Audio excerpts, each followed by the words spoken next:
বন্ধুরা, বাড়িতে যদি রেস্টুরেন্টের স্টাইলে এগ মশলা কারি বানাতে চান তাহলে এই রেসিপিটা ফলো করতে পারেন। টেস্টে হবে অসাধারণ আর খুব সহজে কম সময়ের মধ্যেই বানিয়ে নিতে পারবেন। এগ মশলা কারি বানানোর জন্য আমি আগে থেকে 4টে ডিম নিয়ে নিয়েছি আমাদের প্রয়োজন মতো। আপনারাও আপনাদের প্রয়োজন মতো ডিম নিয়ে নেবেন। আর নিয়ে নিয়েছি 3টে মিডিয়াম সাইজের পেঁয়াজ ঝুরি ঝুরি করে কেটে নিয়েছি, আর 2টো টমেটো মিডিয়াম সাইজের কেটে নিয়েছি, আর কাঁচা লঙ্কা কুচিয়ে নিয়েছি। আর যা যা উপকরণ লাগবে সেগুলো রান্না করতে করতেই বলে দেব। সবার প্রথমে ডিমগুলো সেদ্ধ করে নেব, সেই জন্য গ্যাসে বসিয়ে দিয়েছি একটা বাটি, আর এই বাটিতে জল দিয়ে দিয়েছি। এই জলের মধ্যে 4টে ডিম তুলে দেব।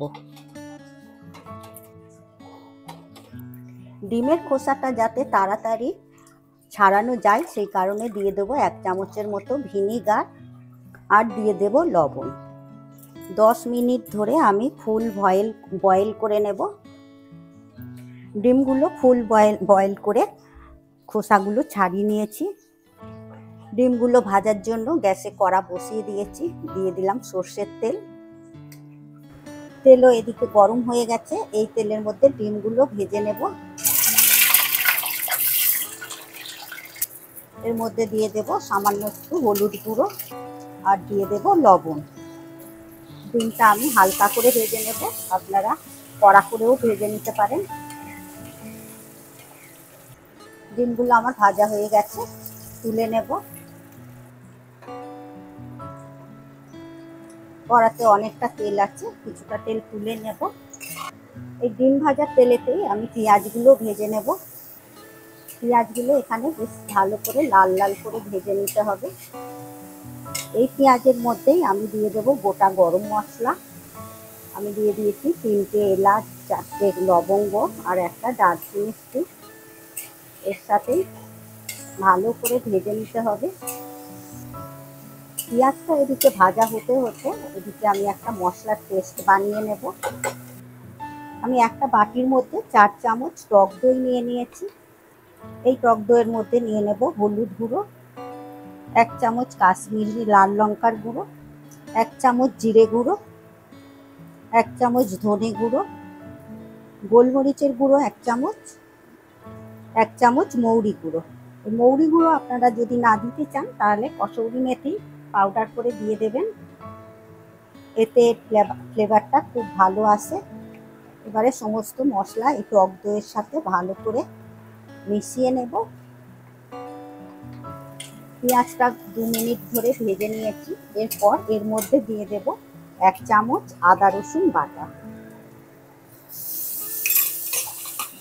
দিয়ে আদা রসুন বাটাটাও এর সঙ্গে পেঁয়াজের সাথে বেশ ভালো করে ভেজে নিতে হবে। এর মধ্যে দিয়ে দেব কাঁচা লঙ্কার কুচি। আপনারা বেটেও দিতে পারেন কাঁচা লঙ্কাটা ঝালের জন্য। দিয়ে আবার ভালো করে মশলা পেঁয়াজ রসুনের সাথে ভালো করে কষে নেব। পেঁয়াজের সাথে আদা রসুনটাও বেশ ভালো করে ভেজে নিয়েছি। এরপর এর মধ্যে দিয়ে দেব টমেটো পেস্ট। টমেটো পেস্টটা দিয়েও এই আদা রসুন এর সাথে ভালো করে ভেজে নিতে হবে। যতক্ষণ না পর্যন্ত টমেটোর কাঁচা গন্ধটা যাচ্ছে ততক্ষণ ভেজে নিতে হবে। এর মধ্যে দিয়ে দেব স্বাদ মতো লবণ, আর সামান্য একটু চিনি দিয়ে দেব। আরো ভালো করে মশলাটার সাথে টমেটোটা ভালো করে ভেজে নেব। টমেটো থেকে কাঁচা গন্ধটাও গেছে আর তেলও ছেড়ে দিয়েছে। এর মধ্যে এবারে আমি দিয়ে দেব টক দইয়ের সাথে যে মশলার পেস্টটা আমি করে রেখেছিলাম সেটা দিয়ে দেব। মশলার বাটিটা দিয়ে একটু জল দিয়ে দেব। দিয়ে এবার মশলাটা বেশ ভালো করে আবারও 2 মিনিটের মতো কষে নেব, যতক্ষণ না পর্যন্ত মশলা থেকে তেল ছেড়ে আসছে। মশলাটা দিয়ে বেশ তেল ছেড়ে গেছে, ভালো করে 3-4 মিনিট ধরে আরও ভালো করে কষে নিয়েছি। এবারে আমি এর মধ্যে দিয়ে দেব গরম জল। আমি আগে থেকে গরম জল করে রেখেছি।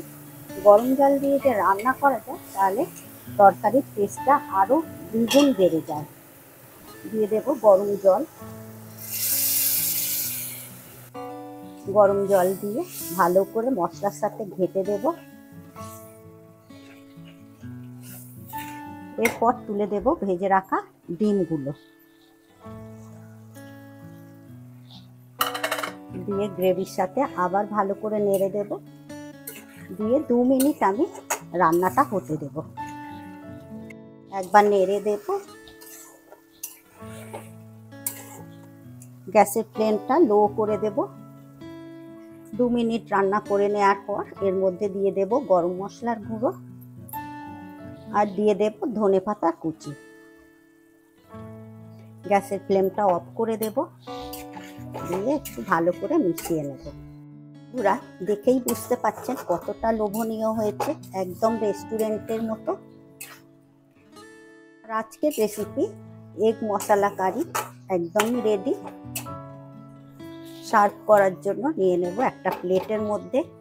এই রেসিপিটা যদি আপনাদের ভালো লাগে আজই ট্রাই করবেন, আর কেমন হয়েছে অবশ্যই কমেন্টে জানাবেন, আর বন্ধুদের মধ্যে শেয়ার করবেন।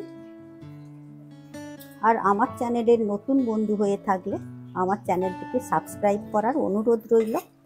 আপনারা সুস্থ থাকবেন, ভালো থাকবেন। আবার আসছি অন্য কোনো নতুন রেসিপি নিয়ে। ধন্যবাদ।